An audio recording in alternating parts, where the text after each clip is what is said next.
Hola, bienvenidos a un nuevo video para mi canal. En esta ocasión traigo un nuevo video de neurología, continuando la serie de exploración neurológica. En videos pasados ya avancé bastante sobre cómo explorar como tal los nervios craneales, y ya en este último video sobre esta exploración ya solo me enfocaré en los últimos pares de nervios craneales, que sería el nervio craneal 9, 10, 11 y 12.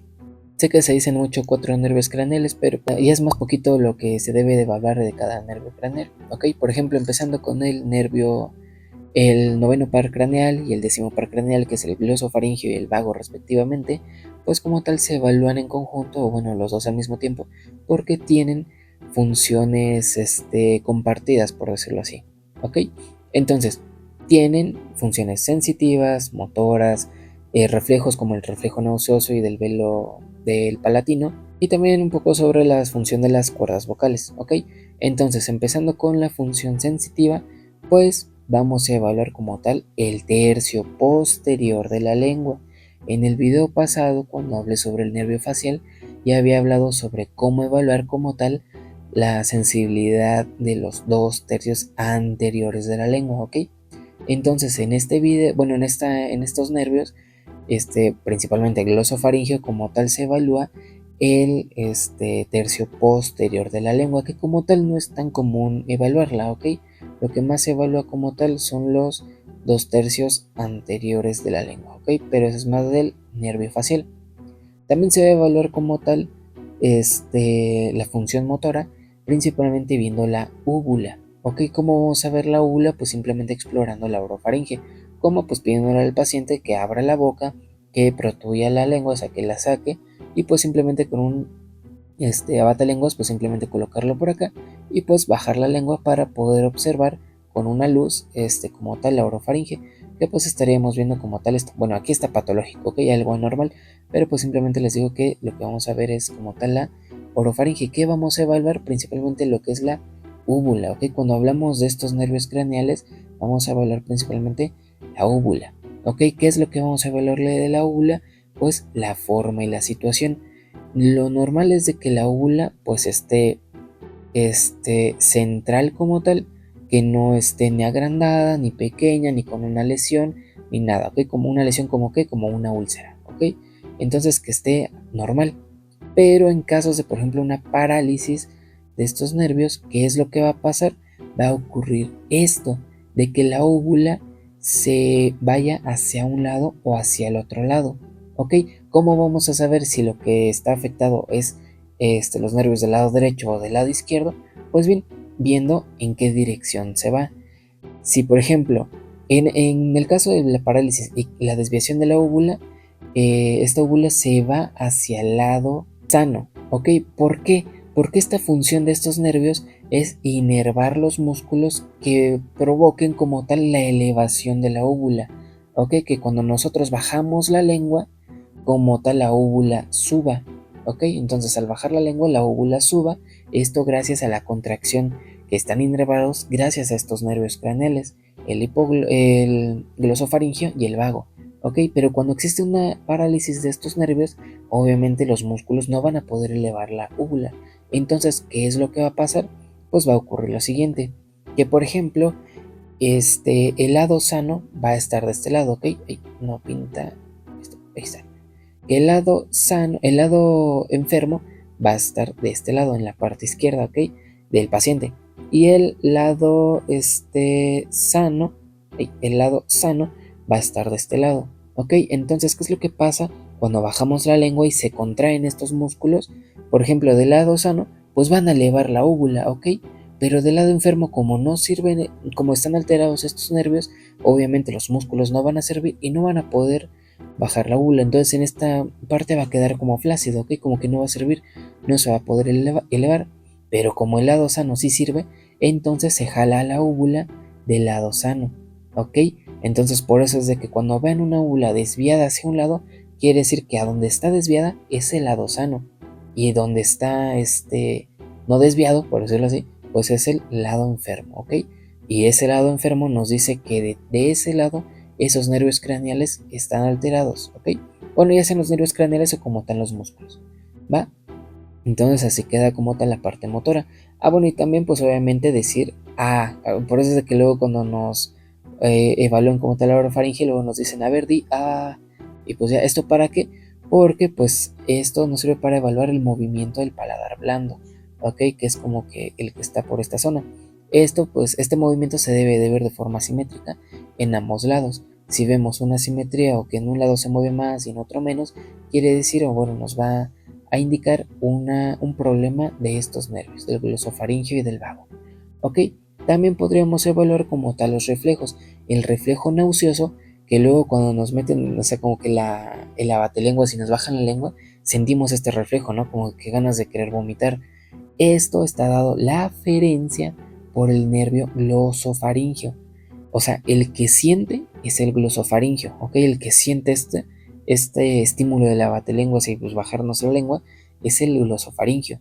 Pero el que realiza esto como ganas de querer vomitar o los movimientos de como querer vomitar está dado por el nervio vago. ¿Ok? Por eso les digo que como tal estos dos nervios se evalúan a la par porque tienen funciones similares, ¿ok? O inervaciones similares. Entonces la aferencia del reflejo nauseoso gracias al glosofaringeo y la deferencia del reflejo nauseoso gracias al vago, ¿ok? Por eso es de que es normal de que luego cuando nos bajen la lengua tengamos ganas de vomitar. Eso es lo normal, que tengamos ganas de vomitar y que se vea este reflejo, ¿ok? También tenemos el reflejo del velo del palatino, que como tal consiste en tocar como tal el velo del paladar, que sería como esta parte de acá, y provocar que la úvula suba, ¿ok? Entonces al tocar esta zona, puede ser con el abatelenguas, pues provoca la elevación de la úvula, que tampoco es tan común realizar este reflejo, ¿ok? Lo más común pues es que se vea este reflejo nauseoso. Y por último, las cuerdas vocales. No es de que veamos como tal las cuerdas vocales, sino que vamos a evaluar la calidad de la voz y las anomalías de la articulación, ¿ok? En cuanto a las cuerdas vocales, si existe, por ejemplo, una parálisis del nervio vago o un problema en el nervio vago, estas cuerdas vocales pues no van a funcionar del todo bien. Entonces la calidad de la voz va a ser diferente. Por eso es de que luego es importante, o ya sea con los familiares o con el mismo paciente, preguntar si has sentido que ha cambiado la tonalidad de la voz, ¿ok? O si has sentido que ha cambiado en la manera en cómo habla el paciente, ¿ok?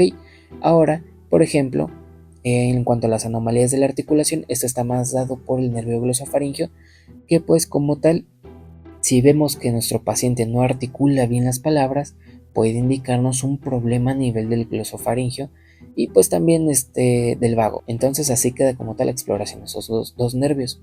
Ahora bien, pasamos al par craneal número 11, que sería el accesorio, que como tal es un motor eferente visceral especial para quienes, para inervar al músculo esternocleidomastoideo y el trapecio. ¿Ok? Entonces llega nuestro paciente. ¿Cómo vamos a evaluar este nervio? Primero la posición de la cabeza, ¿ok? Si no está rotada hacia un lado, o si no está con una alteración en el volumen, alguna asimetría.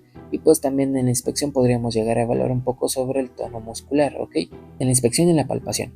Ok, pero bien, vamos a explorar el esternocleidomastoideo primero, que es el que está acá, ¿va?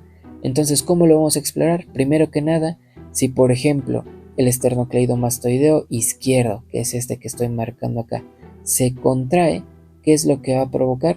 Que la cabeza mire hacia la derecha, ¿ok? Si el esternocleidomastoideo derecho se contrae, ¿hacia dónde va a girar la cabeza? Hacia la izquierda, ¿ok? Entonces pues, le vamos a pedir a nuestro paciente que gire de un lado y que gire del otro y pues evaluar si existe esta contracción del músculo. Vamos a evaluar el tono, el volumen y la fuerza gracias a inspección y a palpación. Y también lo podremos evaluar utilizando resistencia, como pues simplemente ponerle nuestra mano en esta parte de acá o en la otra parte del otro lado de la cara, pues simplemente decirle, a ver, gire hacia un lado y pues tratarle de ejercerle cierta resistencia en esos lados, ¿ok? Tratar de como impedir de que no mueva hacia un lado o hacia el otro el paciente, ¿ok? Y ver qué tanta fuerza el paciente tiene gracias a estos dos músculos, ¿ok? Y también por último, el trapecio, ¿cómo lo vamos a evaluar?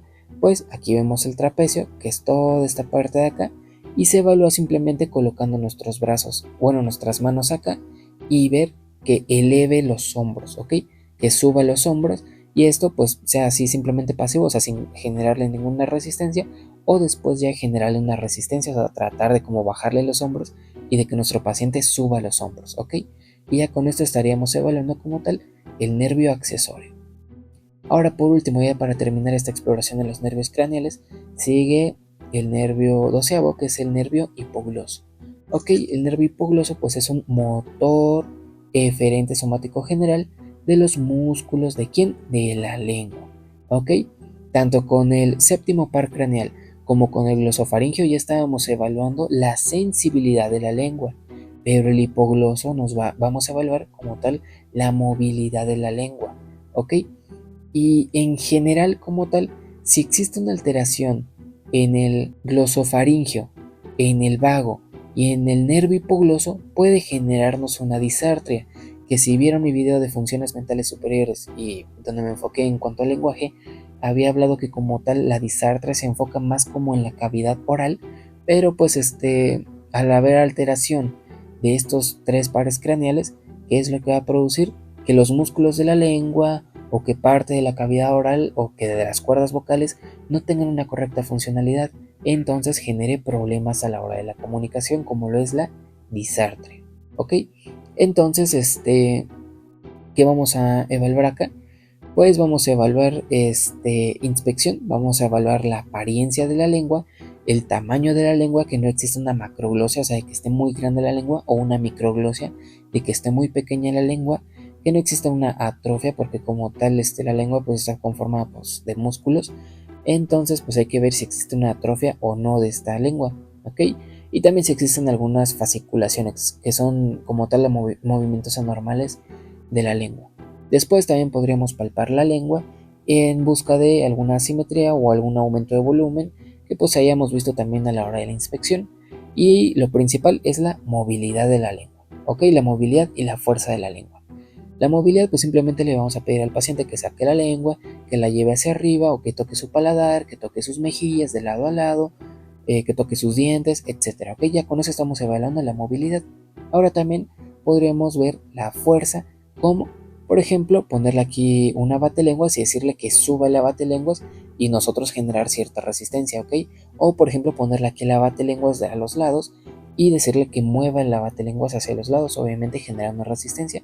O también puede ser con la boca cerrada y simplemente colocar en las mejillas nuestras manos y ver con qué tanta fuerza puede con su lengua mover o empujar nuestras manos. Ok, esto con la boca cerrada. Y pues también puede existir una parálisis de este nervio hipogloso. Si se acuerdan, cuando yo les dije que había una parálisis como tal a la hora de explorar el glosofaringio, el vago pues les decía que como tal la úvula se movía o se iba hacia el lado sano, ¿ok? ¿Por qué? Porque esos músculos de ese lado sí funcionan y sí la pueden elevar. Pero acá en este lado lo que pasa es lo siguiente, que como tal se va al lado enfermo, ¿ok? Entonces recuerden, la úvula se va al lado sano, mientras que la lengua se va al lado enfermo cuando hay una parálisis. ¿Por qué? Porque lo normal es de que este nervio hipogloso pues inerve a los músculos de la lengua y que por ejemplo cuando la queramos protuir o sacar como tal la lengua, pues estos dos nervios que vienen acá e estimulan los músculos sí funcionen y pues a la par o simétricamente saquen la lengua, ¿ok? Los músculos tanto de un lado como del otro lado. Pero ¿qué es lo que pasa cuando por ejemplo hay una parálisis en el... Ay, se me fue el lápiz, ahí está. Que como tal hay una parálisis del lado derecho del paciente, aquí está el lado derecho y aquí está el lado izquierdo. En el lado izquierdo sí está funcionando bien, como les digo, la parálisis está en el lado derecho, en este ejemplo que les voy a dar. Entonces en el lado izquierdo la funcional llega el nervio, inerva los músculos y sacan la lengua de este lado, ¿ok? Pero ¿qué es lo que pasa con la funcionalidad del nervio derecho? Que está fallando, ¿ok? Al fallar este nervio, o bueno, al haber una parálisis, no puede estimular o bueno, contraer estos músculos de acá, por lo tanto no se van a contraer. ¿Qué es lo que va a pasar? De que este lado de la lengua sí salga, pero como esta parte de acá está relajada porque no se inervan o bueno, no están funcionando los músculos gracias a la alteración o la parálisis del hipogloso, entonces la lengua se va hacia un lado, se va hacia el lado enfermo, ¿ok? Como lo podemos ver acá. Acá lo más probable es de que del lado izquierdo de la paciente tenga una parálisis del hipogloso. ¿Por qué? Porque se está yendo hacia acá la lengua, porque los músculos de acá, de esta parte de la lengua, sí están funcionando y lo están sacando, ¿ok? Están sacando la lengua, pero los músculos del lado afectado que están acá no funcionan. Y como está relajado y solo esta parte de acá está empujando la lengua, entonces se va al lado izquierdo, ¿ok? Entonces les recuerdo, En la úvula, lo que pasaba con una parálisis del hipogloso es de que se iba hacia el lado sano, ¿ok? Porque en el lado sano sí se está elevando como tal la úvula, mientras que en la lengua como tal se va al lado enfermo porque pues es el lado que está flácido, ¿ok? Entonces como que no genera ninguna fuerza. Entonces así quedaría como tal la exploración de los nervios craneales. Entonces pues eso es todo por el video de hoy, aquí están las referencias que utilicé y si les está gustando esta serie de exploración neurológica pues espero le den like y suscríbanse para nuevos videos en mi canal. Gracias.